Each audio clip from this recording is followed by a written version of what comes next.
Welcome to the ReReview podcast, where we watch movies from our past with a perspective from today.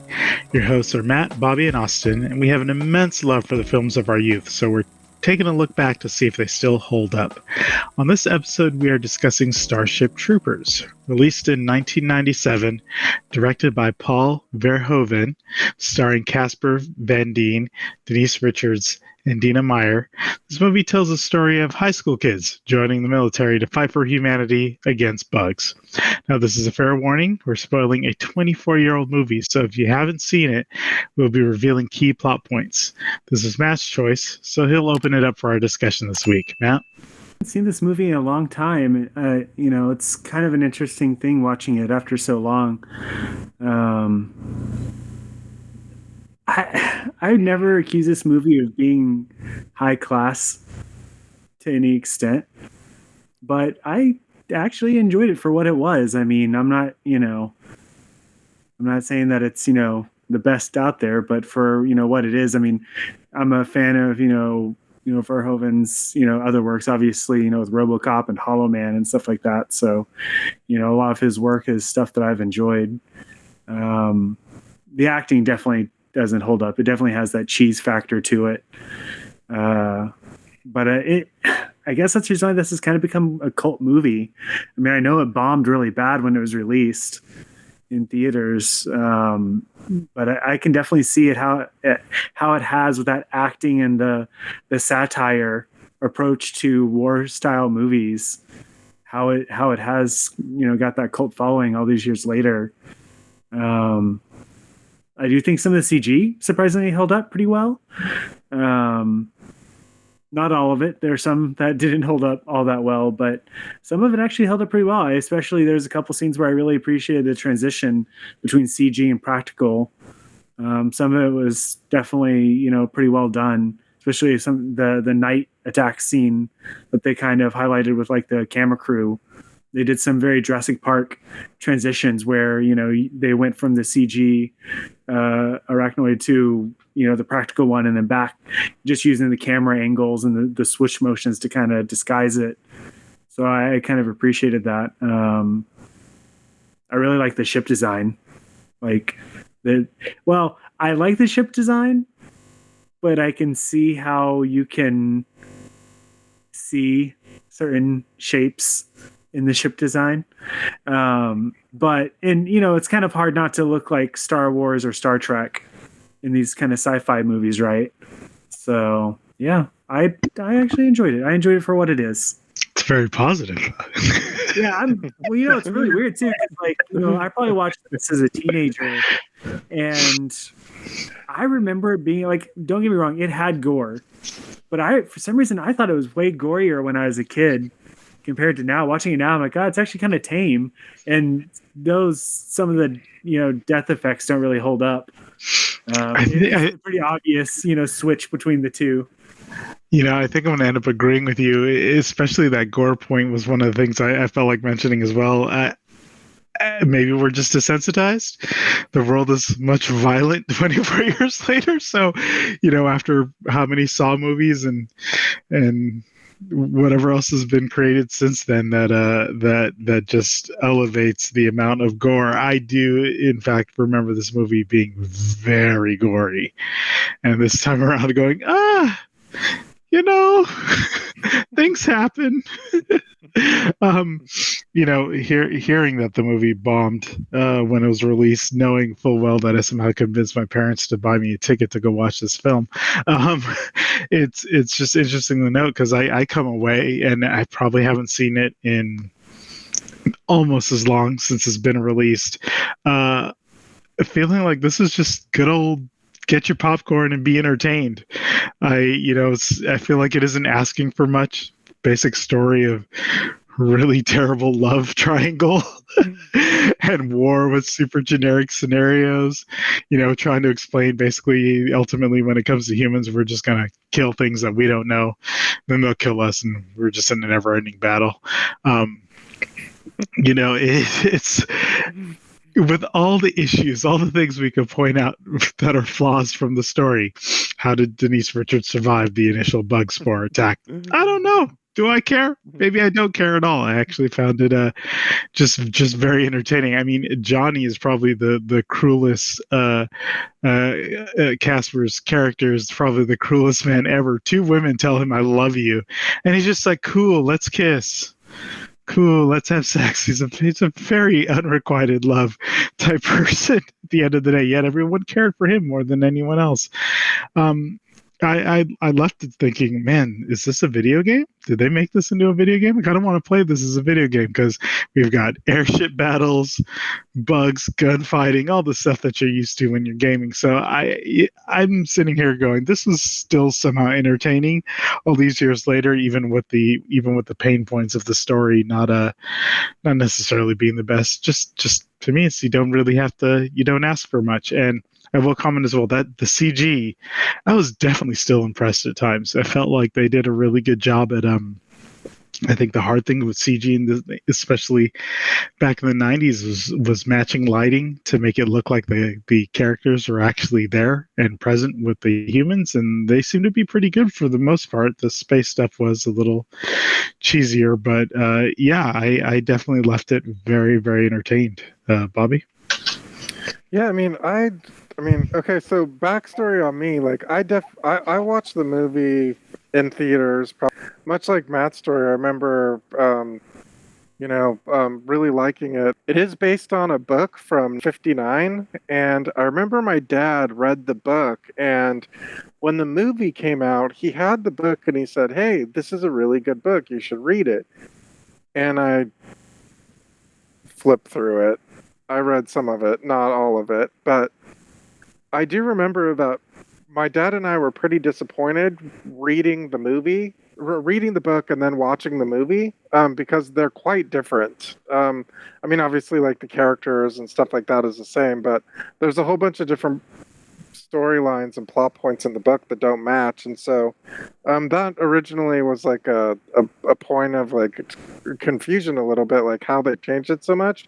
And obviously, like one of the big story points in the movie that's worth discussing, which we have, of course, is just the satire, the political satire, and I remember reading that the original author, I think it was Robert Heinlein of the original book, like he was deemed as a fascist in some circles, and it's very interesting how it kind of comes full circle with the movie, where like it's kind of got a lot of aspects of fascism in the movie. I mean, there's of course like they kind of look like, especially some of the generals and some of the characters, like they kind of dress like Nazis and kind of seem to act like it in some sort of ways. But I mean, it is interesting because I think that the political satire of it, choice, I will say. I mean, I don't know if you guys want to chime in there, but I just find that and I don't know if it's based on like historical newsreels, like with the "Would you like to know more?" and the censorship, and kind of having a point of view of maybe it's a criticism of media in there. But I just found the whole like political satire part of it interesting, and I was kind of thrown off by it when I first watched the movie, and thought, well, like, does it add to the movie? Like, I mean, it obviously like gives it a different point of conversation for it, but I could picture the movie without any of that, and maybe it's a more commercially successful movie. I'm not sure. What do you guys think? I don't know, to be honest. Like, it's hard to say, like, in hindsight. I mean, to be honest, like, the really interesting thing to really think about this movie is, outside of the knockoffs that probably came after, like, I can't really think of a lot of movies that kind of are inside. Obviously, there's, all sci-fi movies that take place in space are very Star Wars and Star Trek, but I can't really think of too many that have this, attempt at a war movie, like this. And then, because you could have very easily fallen into the trap, right? Like, they could have made a much more serious attempt at a sci-fi, war epic or whatever, and it did come off as a Star Wars ripoff or, any number of sci-fi movies that had come out before that. But, I do think that adding that element of satire to it and the commentary of, previous eras in, our world's history kind of made it a little bit like different enough, but I could see how like it could kind of push it, right? Like you could go too far in that direction very easily. And I kind of think they did, maybe just a little bit. I mean, it's interesting how like a lot of the army recruitment scenes, like it really reminded me a lot of like Full Metal Jacket, and I don't know if it was an intentional homage, especially when like the one character started like laughing at the drill sergeant's remarks. And another famous satire movies where there's some parts of that in it. I mean, otherwise, I really thought that the CG held up a lot, and in a lot of scenes, and I was overly entertained. I thought it was well paced. It's the runtime is over 2 hours, and I felt that it went pretty well. I mean, it did cover like a whole lot. We're a little bit confused by the timeline of how everything happened, but I mean, it did cover from okay there and then okay, like, and there's the whole family situation, and then they have the Star Wars call to action moment where like the parents die on their video call essentially, and then moving forward, and there's a lot that happens in this movie, but I mean, considering I felt like it was pretty well paced. How old were they? Someone help me understand this. How old were they? I mean, it is interesting because, I mean, it's pretty unclear. Well, in the very beginning says 1 year later. So, I mean, you at least know that it took place over at least the course of a year, but it seems like it should have been longer than that. So did I hear you right? The author of the book is a fascist? No, I don't think so. I just think that some people said that he was.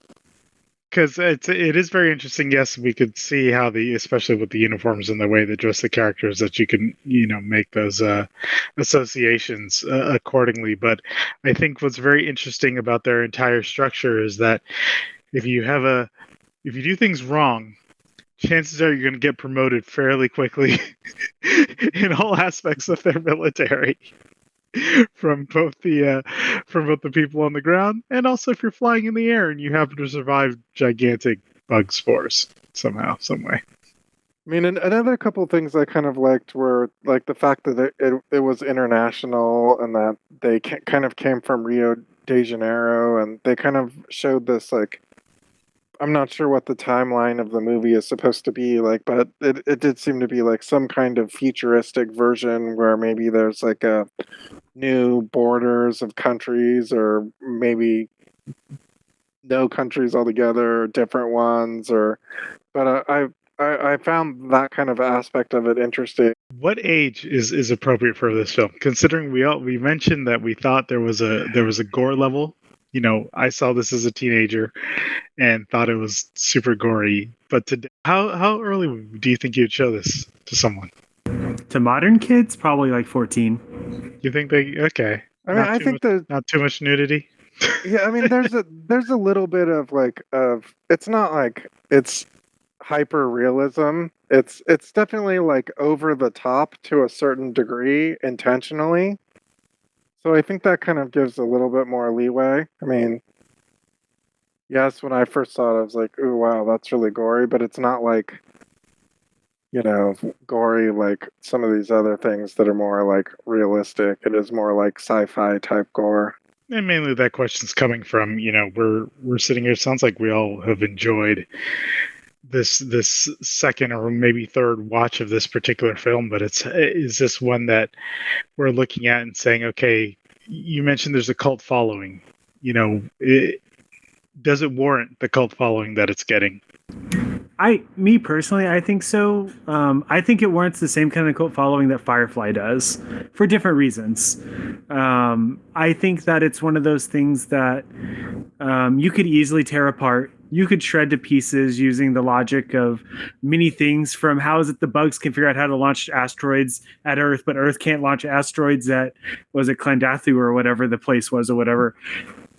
You could easily shred it apart by the acting, the story, whatever. But because of those things and the way that they're performed, I think it gives it that, that fun sense of nostalgia that allows people to just, watch something like this. I don't know if this is one of those ones that I could watch. I don't think this is in the same category as, Rocky Horror Picture Show or something like that, where like people can watch repeatedly. And, this might be maybe a once a year, once a few years type movie for me. This definitely isn't like the same category as like Jurassic Park or something, It gets close, definitely though. requires like a definitely requires like a bit of maybe a darker sense of humor a little bit. But you said the word fun, and I thought the same word myself. I thought, this is fun to watch, regardless of some of its pitfalls, maybe.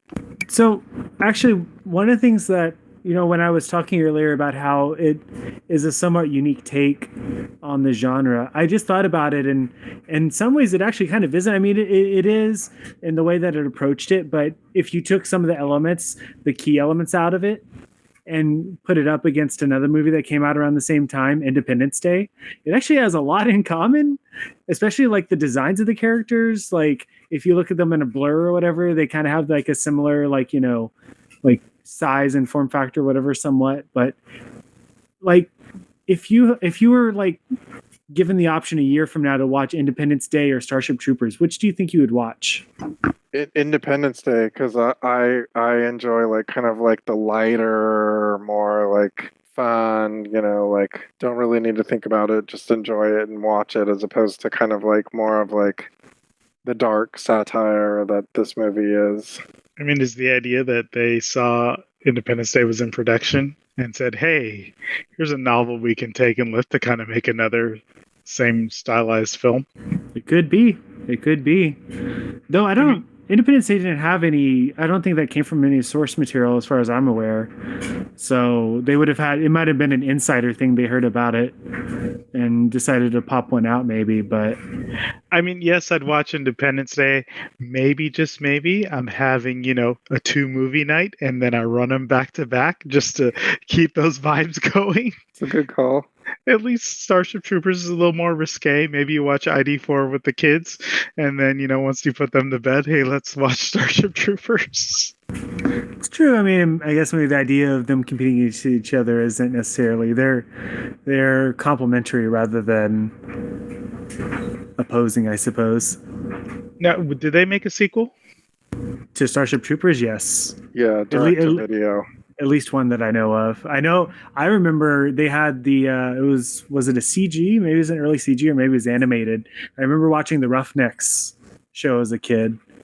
I'm pretty sure there's at least 2 direct to home video, whatever you call it these days. Well, I would not want to see that CG. I was going to say, streaming. Notwithstanding our having not seen any of the sequels, what would you do if you had the opportunity to remake it today? To completely remake it? Sure, yeah. I don't. And I think, it's actually probably come up in the past or whatever, the idea of remaking this movie, but I kind of feel like it falls in the category like you shouldn't touch it.